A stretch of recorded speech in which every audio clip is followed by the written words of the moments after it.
Welcome to the Conscious Pivot Podcast with international speaker, business mentor, best-selling author of Pivot, and your host, Adam Markell. The Conscious Pivot shares the stories and wisdom of people who have successfully reinvented some area of their business and personal life. You'll gain powerful insights into how you can fully embrace new opportunities, increase your performance, and master the art and science of innovation and resilience. So please join Adam as he guides you on your conscious pivot. Hey everybody, welcome back to another episode of the Conscious Pivot Podcast. I'm your host, Adam Markell, and I'm thrilled to be here today. I'm just feeling really energized. It's a little late in the afternoon, and sometimes I get that late afternoon sort of lull in the energy, and I'll sit with my feet up a wall, or maybe Randy and I'll do some yoga. Actually, today we took a really wonderful walk outside, and we're right on Penobscot Bay in the central coast, on the central coast of Maine. And it's in this spot, there's so much wildlife, and the kind of wildlife I don't see all the time when we live part of the year in Martha's Vineyard, part of the year in Encinitas, California. And so there's all kinds of wildlife. You know, you walk around in the hills in Encinitas, you're likely to run into a rattlesnake. I'm not seeing any rattlesnakes here, unfortunately, too, but I'm seeing a ton of foxes. And we saw, and this was really, I thought, just one of those wonderful moments. Last week we saw a bald eagle, a great American bald eagle. I've never seen one before in the wild, and to be close enough to actually really be able to see its face and its head, and then to see it take off and just sort of fall like almost in free fall for a while before it spread its wings and then just caught air, and just remarkable stuff. So to be in nature is really doing us a great deal of good on the inside and the outside, I'm guessing too. And today I've got a great guest for a variety of reasons. I'm so excited to have a conversation with him. And I think we're going to track some of this conversation to where we live these days and what we're given access to, if we're lucky enough, fortunate enough, blessed enough to be in or around nature. So I'm going to get after introducing Nigel Bennett, and I'll read a little bit of his bio as always, and then we'll invite Nigel into the conversation. So Nigel Bennett is an award-winning entrepreneur, author, philanthropist, and founder of Aqua-Guard Spill Response, a global leader in oil control that works to protect water, which we know is the world's most precious resource, in 100+ countries around the world. Nigel donates all of the profits from his book sales, Take That Leap, Risking It All for What Really Matters. I love that title.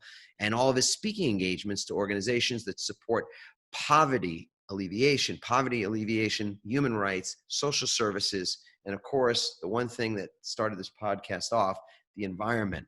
So Nigel, thank you so much for being a part of what we're doing here and being on the show.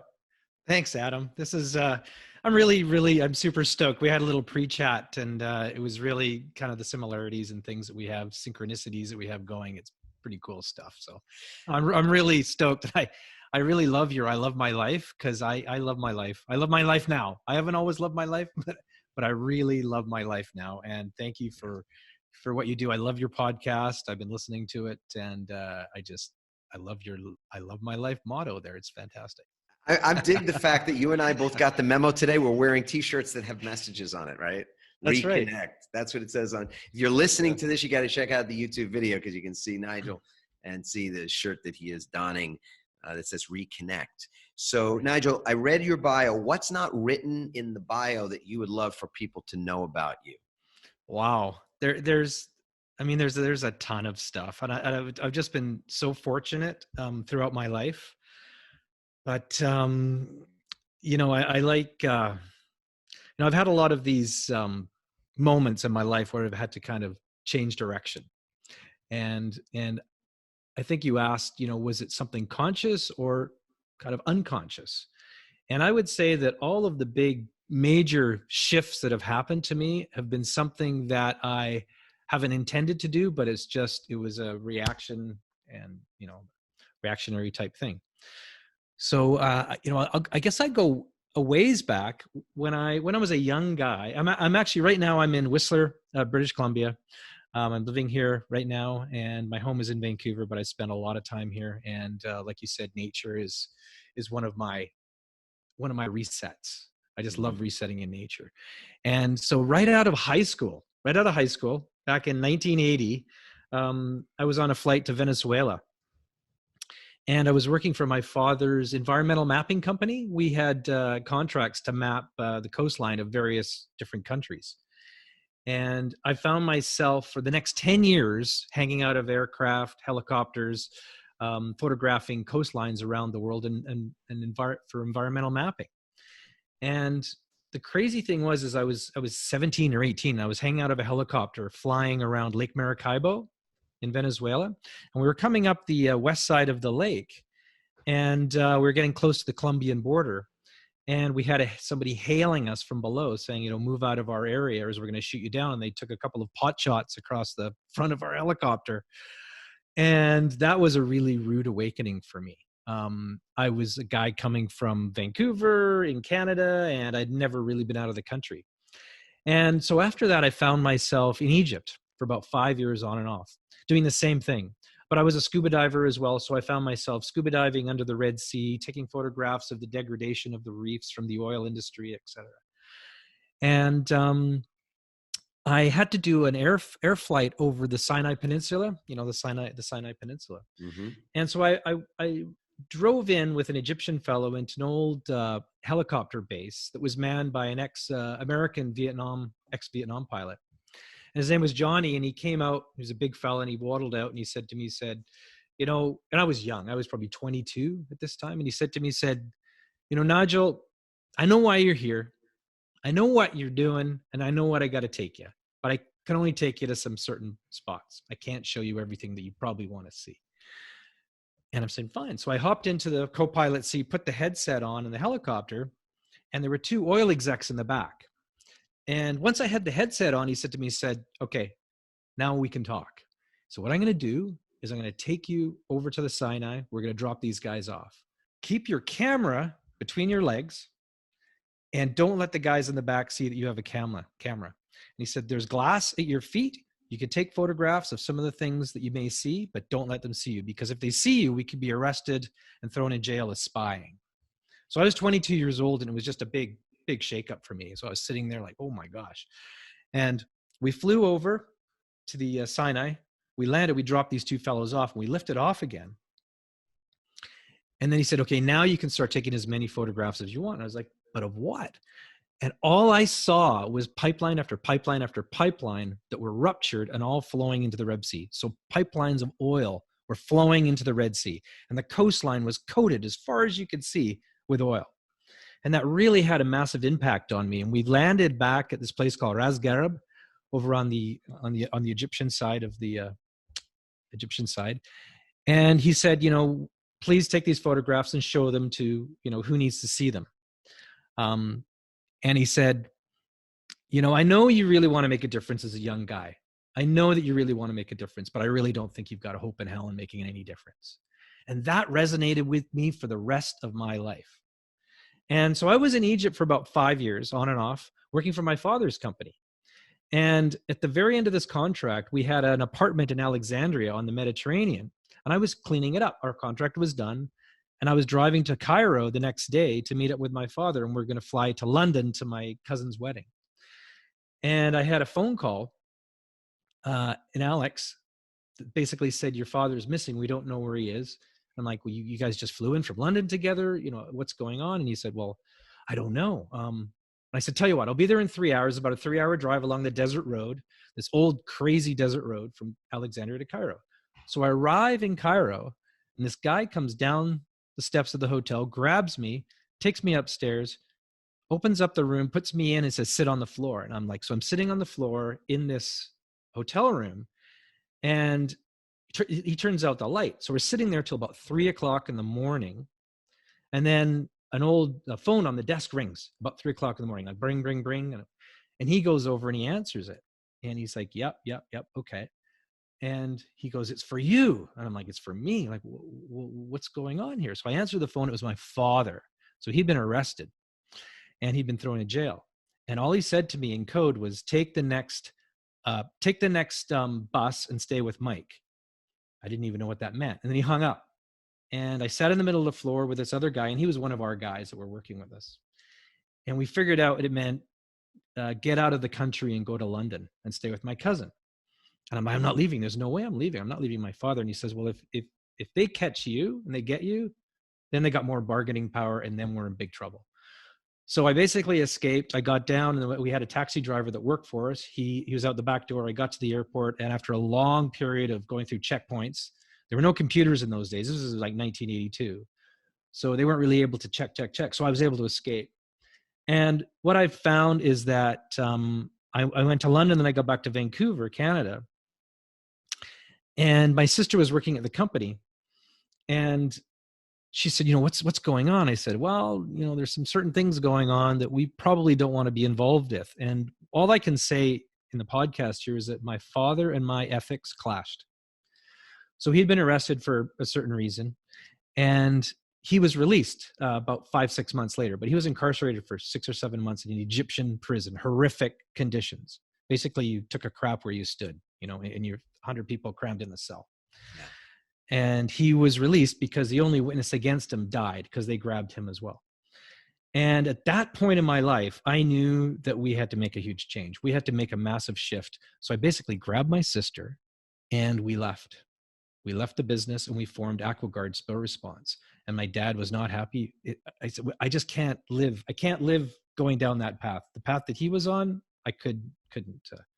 And unfortunately, my father kind of kept down the same path, and he's 85 years old now, and he was incarcerated again, and he just got out of a U.S. prison, did 5 years again. So, and unfortunately, we've been estranged. But we had a massive pivot, and at that point in my life, I knew that unfortunately my father was a narcissist, and he was extremely controlling over us, and it was a toxic relationship. So my sister and I had to make that decision to break away from these toxic relationships.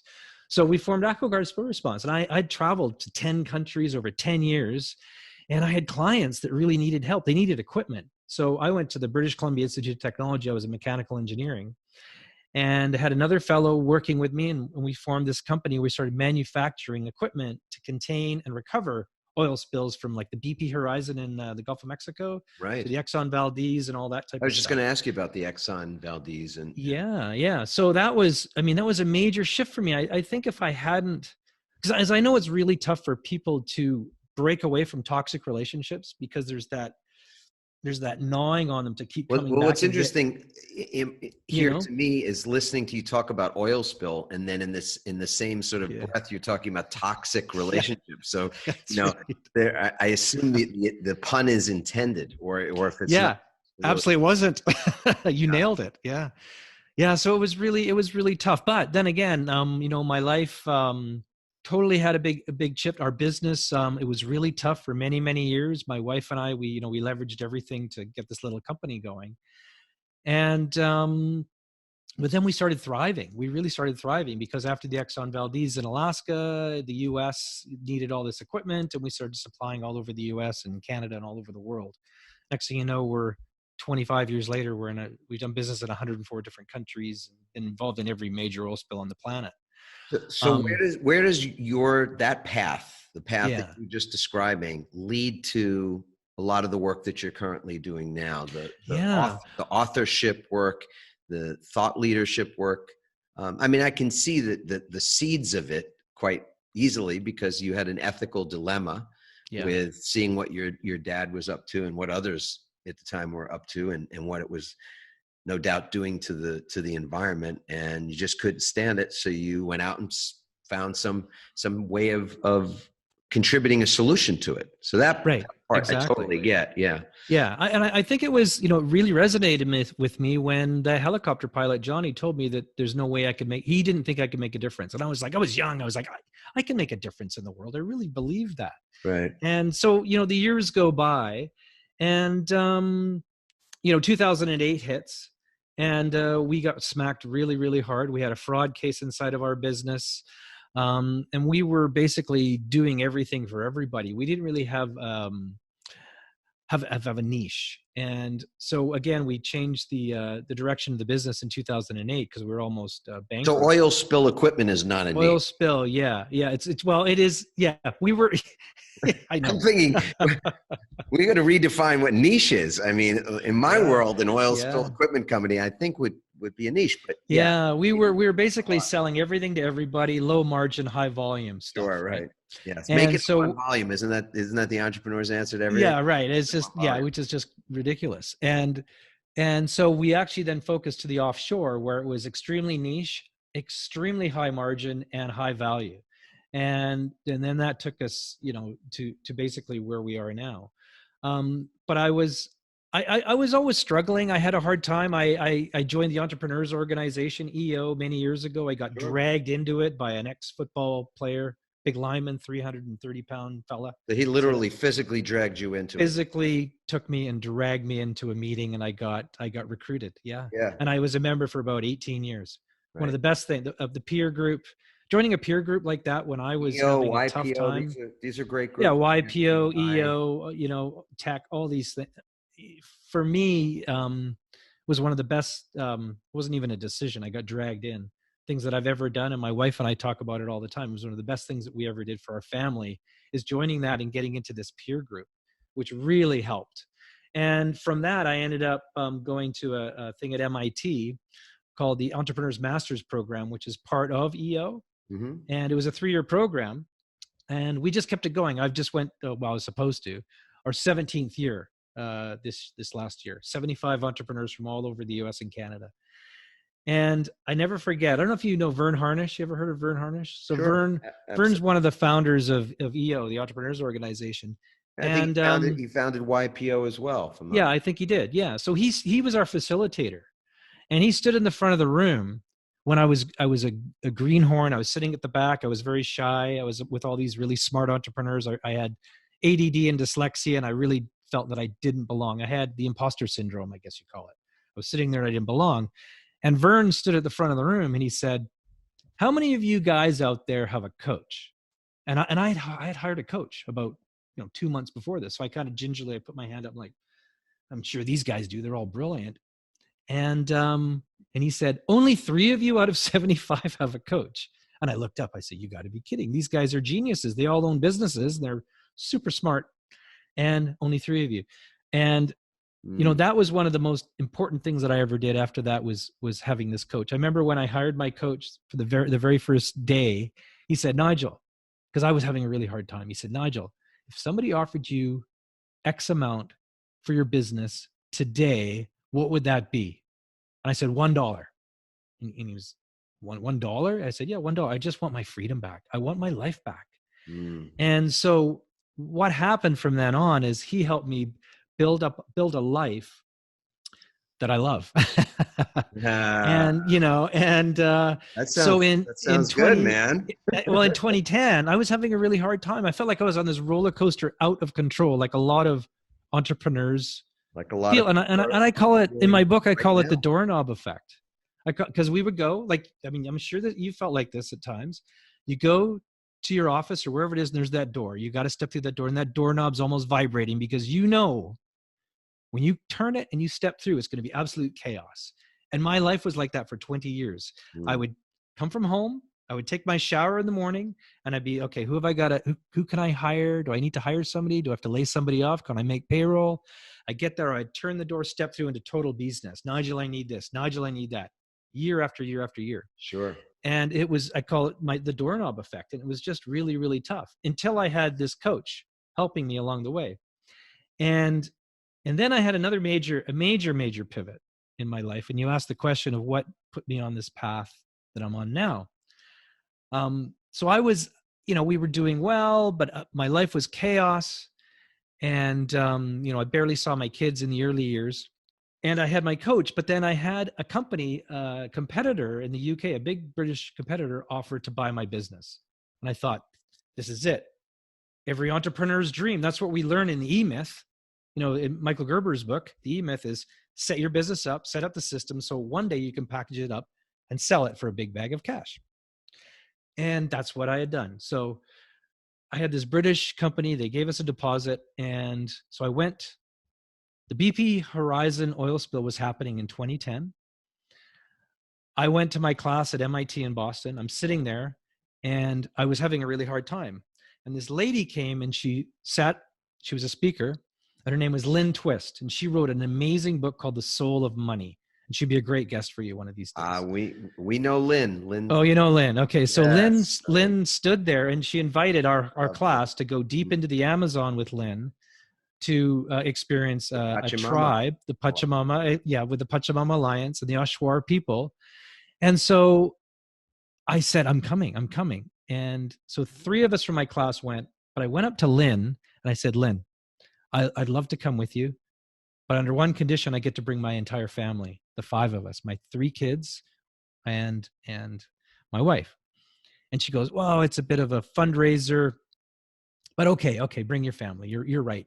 And I said to her, I have this much bandwidth left in my life. I have this much influence. My kids have this and they have social media. And if they can go and witness what's going on in the Amazon, and if they can come and tell 2 friends and et cetera, we can make a huge impact in the world. And so we flew deep into the Amazon. We all crammed into one little Cessna. We were asked if we wanted to split our family up. And I said, no, if we go down, we go down together. It's kind of a stupid decision, but that's what we did. We're flying deep into the Amazon from a dirt runway in Ecuador onto a dirt runway. We get in canoes and we we spend time in this village. And I was having a really hard time because I was in the middle of selling my business, because the business was on the table. I had a deposit. BP Horizon oil spill was going on in the Gulf of Mexico, and I was in the Amazon. I wasn't even with my company. And I lay down and we did a ceremony, an ayahuasca ceremony, which I had no idea what it was. And it was a bit of a journey for me. I had no idea what we were going to do, but I had a bit of a vision. And basically what it was a face that was looking at me. And it basically was saying, Nigel, you have a great responsibility. And I was like, oh my gosh, like, what is that? He says, and it was basically, don't sell your business.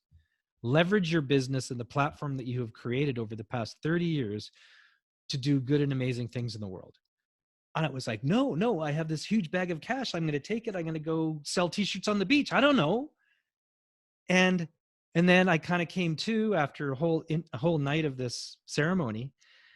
And then we flew back to Vancouver, and it really bothered me. So I flew to London and I took the deal off the table. I said, the business is not for sale. Came back, ended up buying out my partner and bringing somebody up through my business to run everything for me. And within a year and a half after that, I was able to set it up to run without me. And I took my family and we traveled to 17 countries around the world. And we volunteered at orphanages in Myanmar. We did all this really just amazing stuff. And upon returning home, I totally shifted my life. I totally shifted everything that I do. And I said that I will only do things that have that align with my life purpose. I won't get involved in this. I will not get involved in this. I will only be involved in things that actually are truly, deeply enrich my life's purpose. And so since 2012, I've actually been living this way. That's why I saw your t-shirt and I say, I love my life. And it's, I wrote the book. I started writing the book on this journey that we had. And it's just, my life has just exploded. Once I stepped, I was in the business world, but once I stepped slightly to the other side, everything opened up. I mean, I've been fortunate. My family and I have been leading trips to Mexico with Homes of Hope. I don't know if you know that group. To build homes for the homeless for about 18 years. We've been like 18 times, and we take 50, 60 people at a time, and probably taken 700, 800 people. I don't know. But it all came because my kids were doing presentations at school after they did one of these journeys. And it's just been absolutely incredible. So I don't know where I'm going with this, but no, I love it. I'm fascinated. I rambled on. Listening to this, watching this are fascinated too. I mean, it's the pivotal moments in our lives that are not don't often come with a neon announcement. There isn't a sign that says pivotal moment ahead. Pay attention. And it can be anything. It can be so many things. And in the time that we're living in now, which is this time of really prolific and even pandemic change. Yes. I think that this is providing the fodder, the fuel, the fertilizer for a lot of people's pivots, for a lot of really important decision making that's happening right now. I find for myself, most of the pivots, like the extreme pivots that happened in my life, have come out of times of crisis. All the good stuff's come out of times of crisis. Yeah.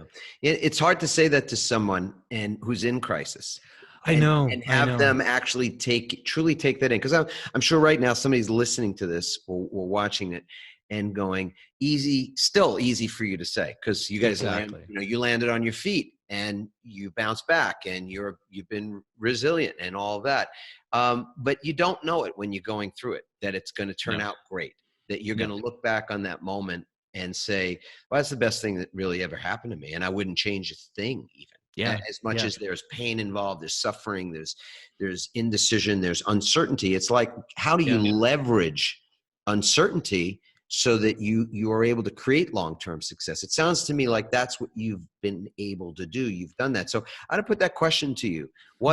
How is it that you would define the power of uncertainty, and how do you leverage that power to create a long-term life that you love? Yeah, it's really tough, and I totally agree that while you're in it, it's hell. Like I said, it's the doorknob of the bees are flying around. You can't think straight. And I had a chat actually with a shaman, spiritual leader, whatever you want to call him, a friend of mine a while back, because I was having a hard time with my father still. And this was, my father had been incarcerated a few times. He's very that A-type personality, narcissist, and I was having a really hard time. And one thing that he said to me was, Nigel, you have to understand that your father is a really good coach to you. And I was, whoa. I said, whoa, wait a minute here. No, that can't. He goes, no. Just think about this. You would not be the person that you are now in this moment unless he was the person that he is and those things happen to you. Because if he wasn't like that, you'd be a completely different person. And that was really tough for me to digest. So it's the same, what I feel is the same thing as these really difficult situations for us. They mold us into something else. And I think we as humans, if we get soft, we get soft, and things are, when we're on the brink of something happening, that's when all the best change happens. And I look back and I go, how can I even think about that? Because it was so horrible. But when I do look back, the time when my father was incarcerated and then I broke away and formed Aqua-Guard. I wouldn't have done that. I look at the time in 2008 when we were going bankrupt and we had a fraud case. If we hadn't shifted and looked at a totally different market for the business, we would have just followed everybody down the rabbit hole into low margins and gone out of business. And the same thing with me selling the business. I've seen so many people sell their businesses for this big bag of cash, and then within 2 years they are not happy campers. Yes. I see it all the time. All the time. So so the one thing, with that chat was that he was a coach to me, although it was really, really difficult, but it made me pivot and do these certain things that has created this person over here that I am now. Yeah, I think you're right. It in many ways we are molded and molded over time in a way that almost like the way that something beautiful like the Grand Canyon has been molded. You think it's been carved out through the Colorado River has carved out this great wonder of the world over thousands or even millions of years, perhaps. Yeah. And we are molded into something quite beautiful. Yeah. And I don't know that there's, in nature, there's no complaining about it. The Colorado River isn't complaining that it's got to be the one to force the Grand Canyon to change. And the Grand Canyon isn't the one that's complaining that somehow or another it doesn't want to change. It's fine the way it is. So the Colorado River ought to leave it alone. It's, you say stuff like that and you go, okay, that's sheer nonsense. And yet this is exactly what is the. And I find with me, and that's a really good analogy. I find with myself, if I fall into the Colorado River and I'm fighting the river to go back upstream, it's a hell of a battle. But if I go with the flow of the water, amazing things can happen. And I find that if I force something in my life, if I really force it, it doesn't happen. But if I kind of let things kind of go and I get into the flow, and I call it a life rhythm. I don't necessarily like the term life balance, because I feel with life balance, you're giving up something for another to make things balance. I call it life rhythm. You get into that flow. It's almost like a dance, and things just start happening and happening. Once you're in your sweet spot and you're able to leverage that sweet spot, amazing stuff happens. There's no question. I mean, often it takes a catalyst. So in the case that we're talking about, the catalyst is, in nature is sort of like the force of the river, for example. Yeah. In your life, one of those catalysts has certainly been your father. And another catalyst, which actually has had an influence on me as well, is the ayahuasca, the medicine, as it's called, the mother. Yeah. And I have been to Costa Rica. Yeah. And had ceremonies and journeys there. Actually, a wonderful retreat center in Costa Rica. It's like a place where you can do it safely. And I won't get into the details of that on this show, but I can just say ayahuasca is one of those great catalysts. It can really put you very much in front of yourself.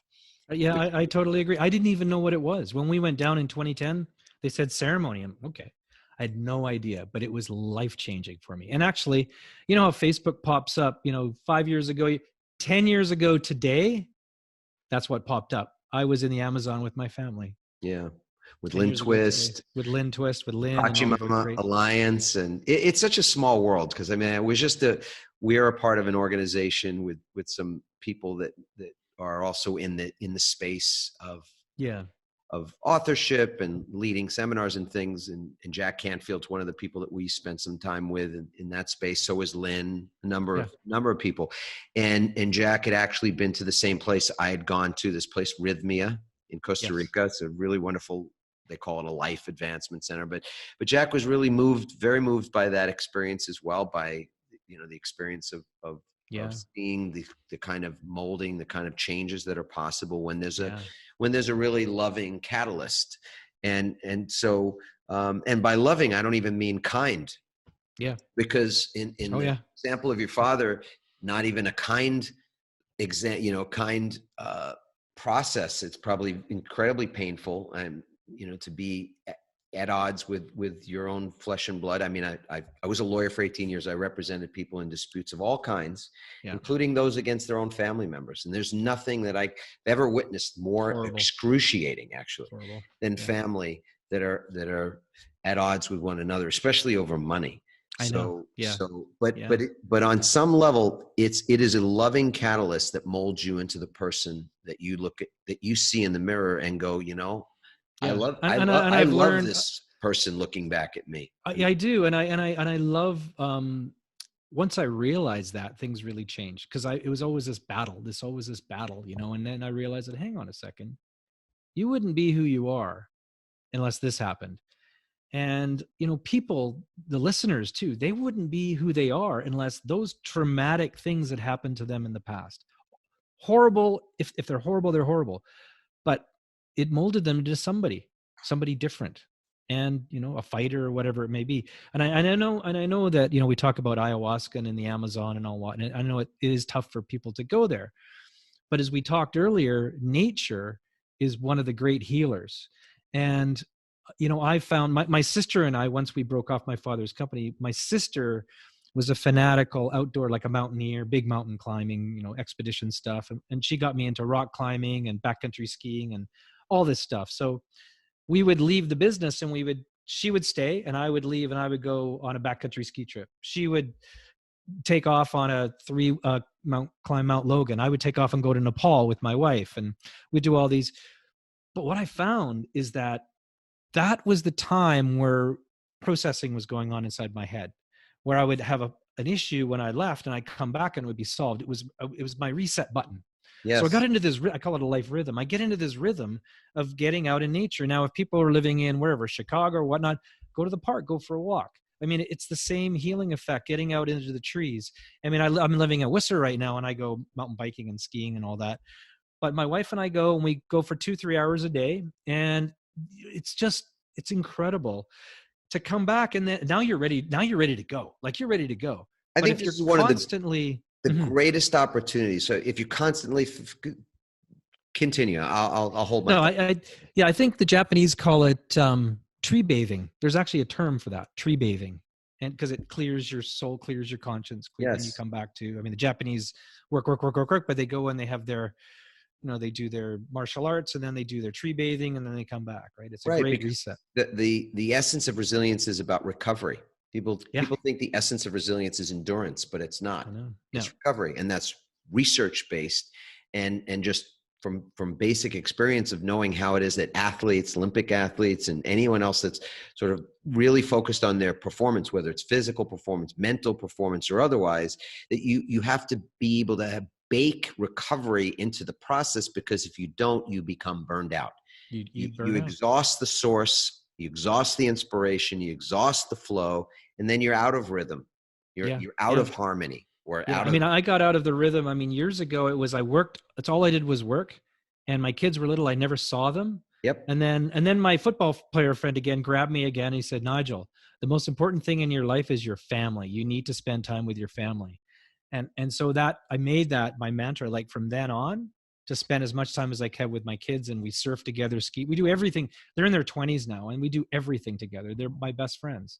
Yeah. And, but I thought, no, hang on a second. I'm building this company for my family. It was all BS. Yeah. It was all BS. Well, look, I had no time for them. A million great rationalizations a day, probably. But right now, this is such a really, in the midst of all this changes, some great opportunities for people to literally redesign their lifestyle, because the ability to work from anywhere and earn from anywhere, to work remotely, in other words, great opportunity to work remotely, and to have your kids even in school or being educated remotely, gives you the opportunity to be anywhere. Like, we are in the central coast of Maine, and we're leaving here in a week, and we'll be on this little island off Cape Cod for a few months, and then we'll head back to San Diego in November. And it's like, well, that's great on some level, but it's not great for us, because we're different than any other entrepreneur or any other small business. Even it's the option is there for everybody to live in and around the places where they feel they can be in flow, they can get in flow, they can get in rhythm. And I think for many of us, that means being in beautiful places, being in beautiful areas in nature, being able to carve out the time in your day to recover, so that you don't have to be tied to the ball and chain of the office, or any of those sort of ball and chains that we've come to accept as the normal way that a professional gets ahead in the world. No longer exist. Every one of those things has been called to question. Every one of those things has been turned on its side or inside out. And now more than ever, more than any time ever, never has existed before, anybody you can be in St. Kitts, you can be in Barbados, you can be in Whistler, you can be anywhere, Nova Scotia, wherever. Yeah. And a month later be somewhere else, if that's we can. It's an interesting thing is my good friend, Jamie Alvarez, told me, we had a chat a little while ago again. He says, now is the time for us to come home. And I was like, what does that mean? He says, well, now is the time for us to come home.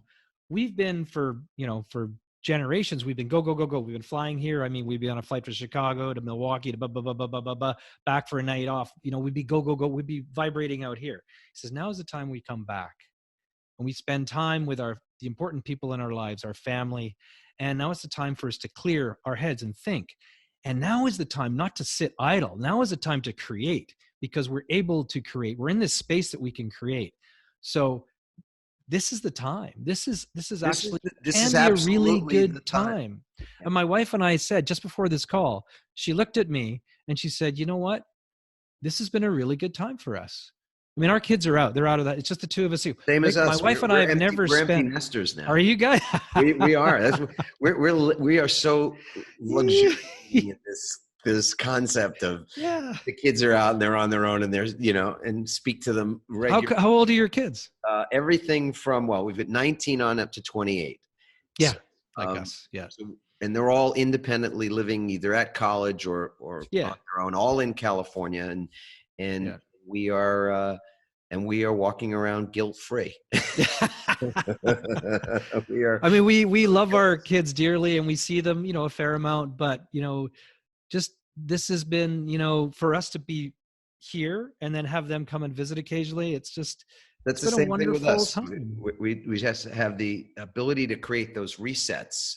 Yes. And I think that's what nature does. That's what living on your terms, to have that freedom to live on your terms, whatever that looks like. So if you want to be in a city or be out of the city, whatever is going to nourish you is what literally nourishes you, what it replenishes you. So as you say, when you can really turn the tide, so to speak, I think the tide has been literally sucking creativity out of most people for the better part of their whole adult life. And now when that tide is coming back in and filling you up, the possibilities are sort of not even, so they're limitless. And what an inspiration that is. It is. And we sit inside our own head, and it's like, we can't do it. And I was exactly the same way. And my coach, I had this list of these asteroids I had to break through and goals that I wanted on my list with my coach. But then I got everything done. But there was one thing left on the list, and that was take the year and travel with the family. Right. And did I ever make up every excuse in the book? I can't do it in my business, with this, all these things. We got a dog, all this stuff, whatever it was. And he said, well, what about your wife? Does she want to go? And I said, no, I don't think so. It's too much for her. So I asked her right then and there on the phone. She was over in the kitchen or something. And I said, Reiko, do you still want to? She goes, absolutely. So we had it together, out the door, 3 months, no planning at all, zero. We just no plan, which is my for favorite. a year. And we just, because you meet so many people along the way on your journey. Oh man, that you got to go here. And and the thing was, wasn't that expensive. I mean, I could go to Myanmar or wherever and live for like $5 a day. Yeah. And like you said, with technology now, we could use this. With good internet, Zoom. You can be anywhere at any time, earn anywhere. You can do it. And we can all do it. And I believed that I couldn't do it until my coach really twisted my arm and said, Nigel, this is your goal. This is what you wanted to do. You wanted your life back. You wanted your freedom. This is what you wanted to do with it. Right. We can do this. And we did it. And it was the most incredible experience of my life. And I wrote the book, and I just it's just been absolutely amazing. So and I love my life. So there you go. Is really about your own personal rituals. So it's funny because when you and I started right before we turned on the camera, we were just chatting about the fact that we're both in places where, I was just looking at as we were walking, Randy and I went out and took a walk. It was one of the things we do to recharge every day is to walk together. And we were on a walk and saw a family first of wild turkeys. Then we saw a family of foxes, of these beautiful red foxes that with just, I mean, you don't even know it. I mean, I didn't even realize how much it was just filling me back up, so that as soon as I came back in and I knew I've got things that I want to be creative doing today, I knew we were going to be podcasting and all that kind of thing. It's like my energy was so high. And it was high from just 30 minutes of refilling the tank again and being in an environment that made me feel more at home, to use the words you described earlier. I was more in rhythm, more in flow, more in harmony, that other people call balance. And the thing about balance that we know is it's fleeting. So to try to aspire for something that is fleeting, it seems like a fool's errand, and yet that's the language that we're constantly telling ourselves. We want to seek out this work-life balance. There's no such thing. Yeah. But there is harmony and rhythm. Harmony and the rhythm. It is possible, and flow. So I think what's great is we've described a few of those things in terms of what we are currently doing. My last question for you has to do with daily ritual. Yeah. Is there one particular daily ritual that you're going to share it with the world right now? What's that one ritual that you think people could learn from? I'll tell you what I do within the first, the half hour when I wake up. I have a shot of beet juice with ginger, cleanses my system. Really good for high blood pressure too. And then I take a cool shower, like a cold shower for 5 minutes, not that long, 5 minutes. And then I do what is called, because I've been having a little bit of lower back, I do backcountry skiing and all this. So my back, I do something called foundation training. It's 12 minutes. It's absolutely amazing for my lower back. And then my wife and I are into Wim Hof. So Wim Hof breathing. So we'll do 12 minutes of Wim Hof breathing. and then we'll do followed straight into 20 minutes of meditation. And we do it together every morning, which is really cool. And that's it. And we're just jazzed for the day. And it's just absolutely incredible. And getting into that rhythm, like you said, it's like liberating. That's my morning as soon as I wake up. So my morning is different yet similar. The ritual that to me is the foundation for everything is the one upon waking for me personally. And so that involves waking up, part one, being grateful for that waking that we're not guaranteed. So it's a blessing every day we get to wake up. That's part two. And the third part is that I say something out loud every morning, which is written on my shirt today, which is, I love my life. Yeah, because I really truly believe and have the experience of seeing this play out, that we speak our lives into existence. So that got to be really careful about the language we use and watch our language like the way an eagle would watch its prey. And so I watch my language. I think if people had a little recorder, strapped to them all day long, which we do, it's called our cell phone, and you just recorded all day long everything you said for the day, most people would cringe to listen to themselves, to hear what came out of their mouth. Right. So to me, to just be really careful to curate so carefully everything that you say, to the extent that you can. And I know that's difficult. So people hearing this now, I know that's not easy, but what you can do to begin with, to just start the domino effect of what that even looks like, is to just choose something that you say at the beginning of the day. One thing upon waking, once you've hopefully felt grateful for the fact that you've been given another day, what's the words that come out of your mouth? And so that's my question to all of you as you're interacting with us, and you leave your comments, and you can go to adammarkel.com/podcast to leave your comments about this episode. Put there, what are those waking words, the waking statement? Is there one thing that you say more readily than another? Is there, as I'm asking you? Myself is like at night, my wife and I, we lay out here and look at the stars, and then we just do a little prayer to the universe. And I just thank the universe for being able to have everything and meet everybody. And there's another guy, I'm sure you probably know. Do you know Brother David? He had the Gratefulness Institute. He's a monk, and I think he lives in Argentina now. He was also at it's called the Gratefulness Institute, and he talks about just gratefulness. Yeah. He's amazing. He's like 95 years old, and he's an incredible human being. The science of gratitude Brother David is totally fascinating. So gratefulness. Yeah. Beautiful, beautiful. Well, listen, I so appreciated this conversation. Thank you for being a guest. No, thanks, Adam. I really appreciate being on your show. This is great. People can find out more about your book and your work and the things that you're up to, including those groups that you are supporting. All of that's in the show notes. So folks, please check that out. Click the links and find out more how you can support some of the things that Nigel's up to. And again, Nigel, thank you for being a guest on The Conscious Pivot today. No, thanks, Adam. Thanks for listening, everyone. We hope you now have the tools and greater insights to navigate your own pivot. Help us inspire others by sharing this episode and leaving your comments over at adammarkel.com/podcasts. For more tips, strategies, and support as you consciously pivot into a new business and lifestyle you love, join our Pivot community on Facebook at pivotfb.com.